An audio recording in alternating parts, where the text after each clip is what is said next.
You're the kind of person who figures things out fast once you see it laid out clearly.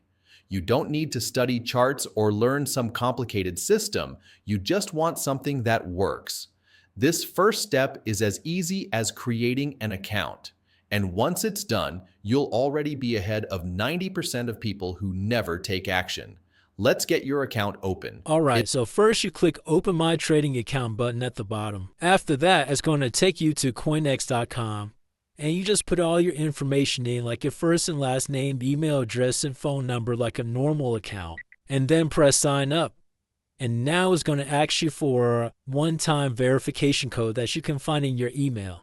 So you go in your email and you just put that number in, click Verify, and then you're good. Now you want to click Create Live Account. And then tap on MT4.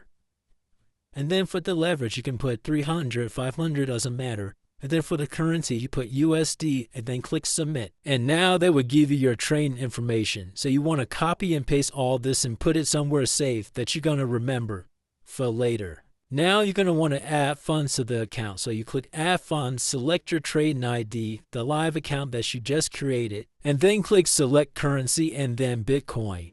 And then you can deposit here with your Bitcoin address. If you don't know how to deposit with crypto, in the next video we show you how to easily deposit with crypto using Cash App within 5 minutes. If you do know how to deposit with crypto, this is your Bitcoin address that you copy and paste. If you're worried about Bitcoin or how to deposit, don't worry. In the next video we're going to show you how to do it in under 5 minutes. Super simple.